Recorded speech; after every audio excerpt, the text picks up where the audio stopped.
Hey everybody, welcome back. Now, not too long ago, actually last week, we put up a video where we talked about can they come for your guns? And that's a big hot button issue with a lot of people in various communities, whether you just like having guns, you hunt, or you do target shooting, or you collect, or whatever it is, or maybe you're in a prepper group, or you're an individual prepper, survivalist, whatever. You have firearms. A lot of people in the United States own firearms for a variety of reasons, most of them honest reasons, quite frankly. I mean, there's some people that do the wrong thing, but it's not the majority, quite frankly. And there's always that fear, and I used as an example what happened during Hurricane Katrina, when they went door to door and started scooping up guns for public safety to keep everybody safe. They disarmed them and left them stranded. Thanks a lot. And somebody also cited similar things going on in Canada at certain times in the past. Yeah, that happens. It happened in Australia, it happened in England, it happened in New Zealand. It's happening in the United States. It could very well happen that a law can be passed very easily, a lot easier than most people would think, but there's this illusion of how easily people are going to push back. Problem number one, and that's what we're talking about here, just hashing that out a little bit. Problem number one, most people are not fighters, and they're not fighters as staunchly as they think they are.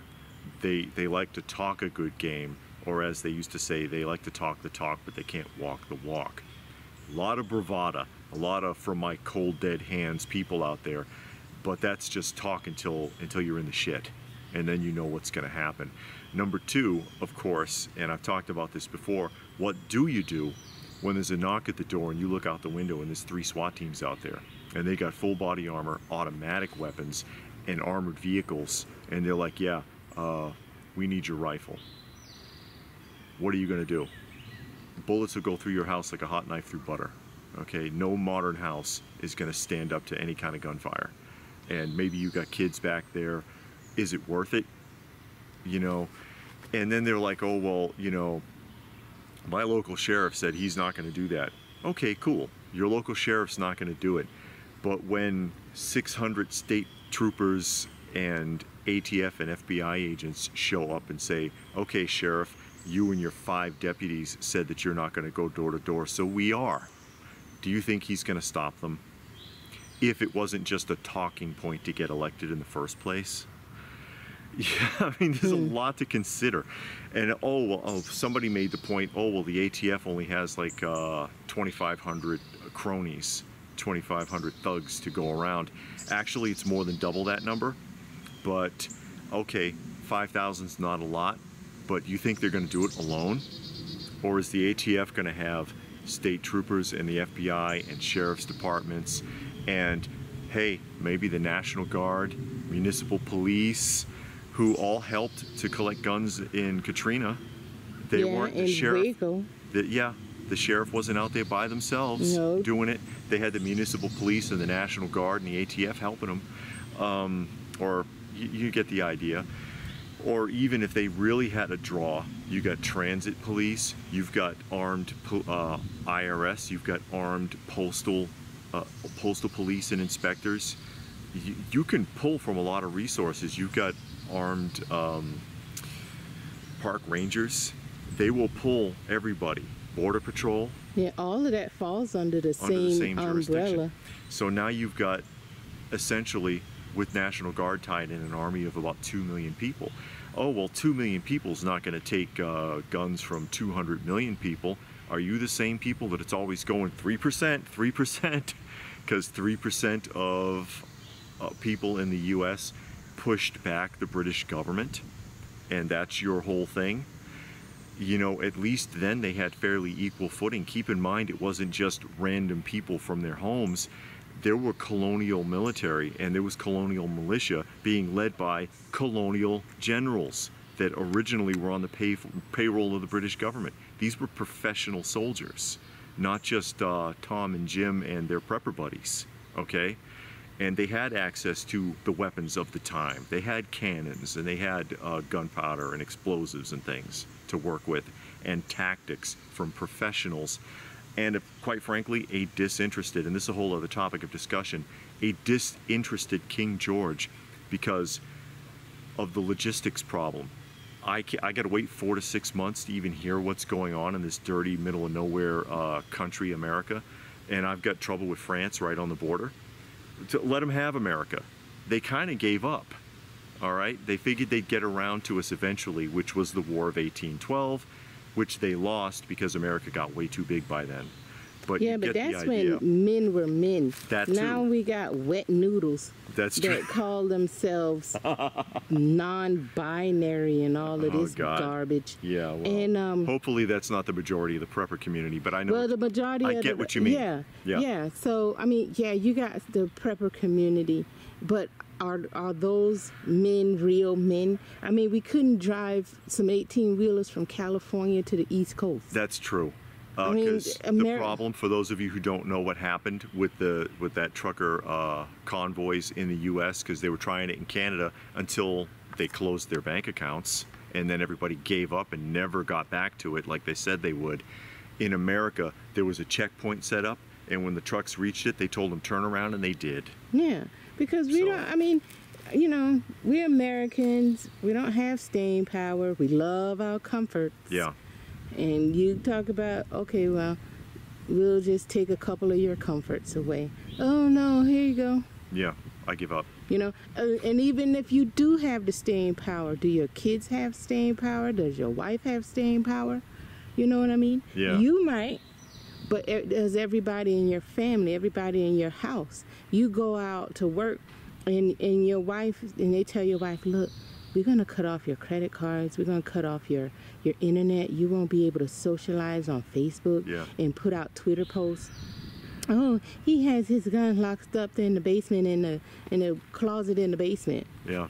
You know, you tell them kids, you won't be able to play your little video games. We're going to take your cell phone away. Oh, no, Daddy got them in the garage. Yeah. Your own family will sell you out. Yeah. That's part of the problem, too. So they can keep their comfort. Everybody's ready well, not everybody, but too many people are ready to be a brown shirt. You all know who they are. Yeah. Your neighbors, your friends, your family even. There's always the rat. And if you are a big enough group, there's odds are, and I've talked about this before, that you have a mole in there anyways, ATF, FBI, whatever. Look what happened with the Proud Boys. How many members of their leadership turned out to be FBI and ATF plants? Yeah. You know, leadership within those groups, manipulating the groups and getting them in trouble, quite frankly, so that they can hem them up. It's going to happen. And people are like, oh, well, you know, they can't possibly do that fast enough. And I've used this as an example many times. This happened a few years ago, where in Hong Kong, a handful, by comparison, of police, a couple thousand police, were able to round up almost 50,000 suspected triads within like a 3-4 hour period. Is that correct? And for interrogation purposes. Armed groups of men, people who travel in groups armed, because they got all the police resources together and made a plan. No prepper group, no matter how big it is, has those kind of resources, has those kinds of communication, and that kind of detail for planning. They just don't. It can happen. If they can do it, any country can do it. Any westernized country. Hell, even third world countries could organize it if they want to. Look what happened in, was it Nicaragua with the MS-13? And they started rounding them up.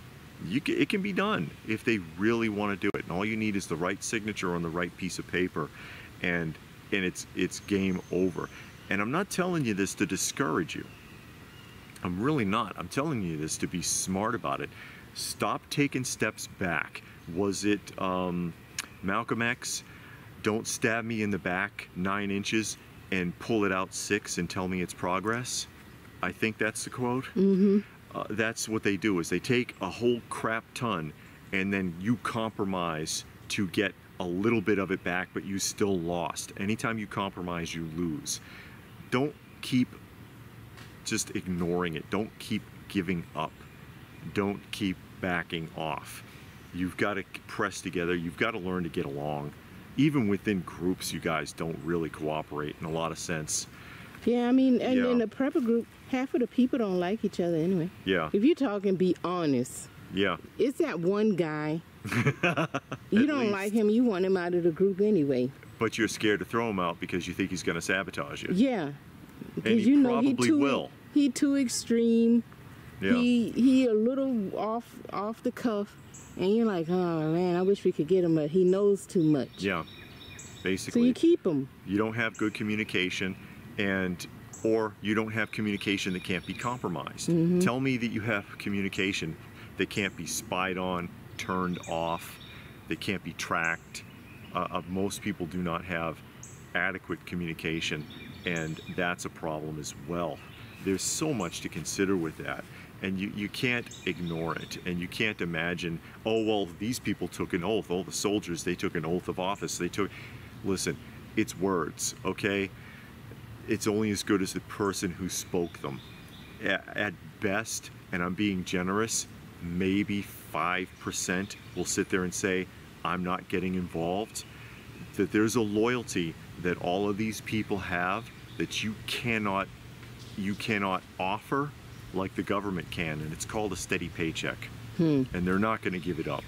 They're not going to be, oh, well, you guys go ahead. I'm not going to go and take people's guns. Okay, you're on administrative leave. And that's it. That's it.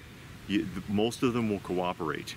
The majority, historically speaking, the majority of law enforcement and military end up doing exactly what they're told to do, even when they think it's wrong.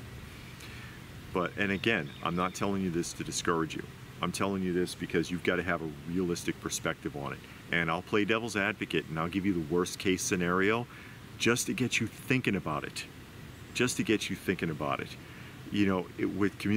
How hard would it be for a communications blackout? Almost everybody relies on their cell phone now. They don't even have landlines unless you've got an alarm hooked up to your store, because it's more efficient than satellite link up. You know what I mean? Most stores still have landline alarm systems, but yeah, I mean, all they'd have to do is interfere with your cell phones or manipulate you in some way. They probably infiltrated your group if it's big enough.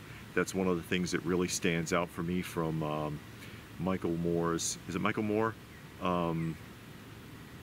The Fahrenheit 9/11 film, where he interviewed a sewing circle that was infiltrated by an FBI agent after 9/11.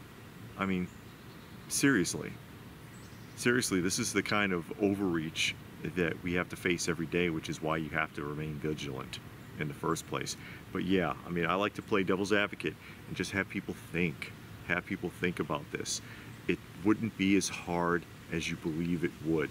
And your neighbors will rat you out. At least when neighbors rat you out in like North Korea, they get like a food card, something. They get a voucher. Your neighbor will rat you out because your grass is too high because you pissed them off by having your music too loud once. Yeah.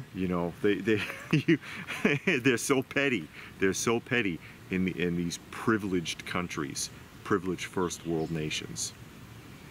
So I just wanted to throw it out there to get the conversation going, and especially if you have any suggestions, please put them in the comment section. Let us know what your thoughts are. Please do give the video a thumbs up if you got something from it. We hope that you did, and we hope that we get the conversation going here. Subscribe if you're new. Check out some of the other videos. It's probably the only way they'll get seen. This channel is very oppressed, and the numbers reflect that. If you're new to the channel and you're wondering about, hey, what the hell is the deal with the random images of cats and dogs?